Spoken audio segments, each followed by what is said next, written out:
Hello guys, कैसे हो आप सब। आई होप सभी ठीक होंगे। आप देख रहे हैं YouTube channel study with Arbaaz.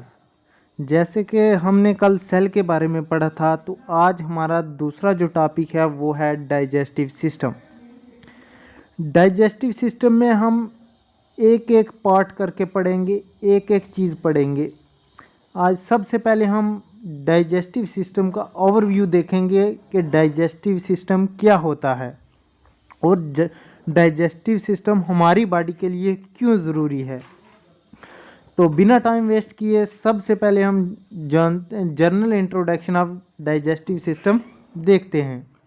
सबसे पहले हम देखते हैं कि डाइजेशन क्या होती है। सबसे पहले हम देखते हैं डाइजेशन क्या होती है। डाइजेशन एक ऐसी प्रोसेस है जिसके ज़रिए जो फूड हम खाते हैं उसकी ब्रेक डाउन होती है वेरी स्मॉल पीसीज में। डाइजेशन क्या होती है? एक ऐसा प्रोसेस है जिसके ज़रिए जो फूड हम खाते हैं उसकी ब्रेक डाउन होती है वेरी स्मॉल पीसीज में। फिर वो स्मॉलर पीसीज हमारी बॉडी में एब्जॉर्ब करती हैं फॉर वाइटल फंक्शन के लिए। फॉर वाइटल फंक्शन में के लिए कौन कौन से फंक्शन हैं अभी हम देखते हैं। कौन कौन से फंक्शन है अभी हम देखते हैं। ऑब्जर्व कर कुछ वेस्ट प्रोडक्ट बच जाते हैं। जब हमारी बॉडी जो है वो न्यूट्रिएंट जो ऑब्जर्व कर लेती है, उसके बाद कुछ वेस्ट प्रोडक्ट जो बच जाता है उनकी सिक्रीशन भी करनी होती है हमारी बॉडी में। उनकी भी सिक्रीशन करनी होती है। अब यहाँ पर एक ये क्वेश्चन बनता है, डाइजेशन की ज़रूरत क्यों पड़ती है हमारी बॉडी में? डाइजेशन की ज़रूरत क्यों पड़ती है? इसको समझने के लिए हम सबसे पहले देखते हैं हमारी बॉडी को किस चीज़ की रिक्वायरमेंट है।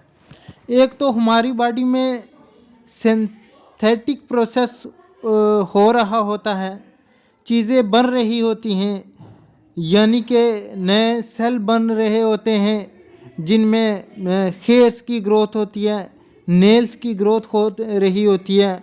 उन सिंथेसिस के लिए हम नए नए सेल बन रहे होते हैं, हमारे हेयर्स की ग्रोथ हो रही होती है। इन चीज़ों के लिए हमें किसकी फूड की भी रिक्वायरमेंट होती है। थ्रू एमोबॉलिक प्रोसेस के ज़रिए हो रही होती है। ये जो रिक्वायरमेंट होती है ये किसके थ्रू होती है? एमोबॉलिक प्रोसेस के थ्रू होती है। अब हमने आपको शॉर्ट फॉर्म में बता दिया कि डाइजेशन असल में क्या होती है। अब हम देखेंगे इसके 4 स्टेजेस डाइजेशन के। सबसे पहली स्टेजेस है इंजेशन। इंजेशन क्या होता है? The act of eating, feeding.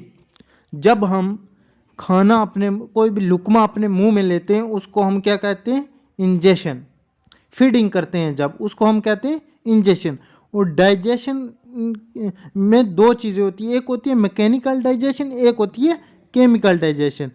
जो मैकेनिकल डाइजेशन होती है ये कौन सी होती है? जब हम लुकमा जो है वो मुंह में रखते हैं, जो हमारे टीथ हैं, जब उसकी ब्रेक डाउन करते हैं उसको हम बोलते हैं मैकेनिकल डाइजेशन। और केमिकल डाइजेशन होती है जब हमारे जो फूड हमने लिया होता है उसके साथ जब सलाइवा मिक्स हो जाता है, सलाइवा मिक्स हो जाता है, उस सलाइवा में क्या होते हैं? केमिकल होते हैं। वो जब मिक्स हो जाता है तो उसको हम कहते हैं केमिकल डाइजेशन।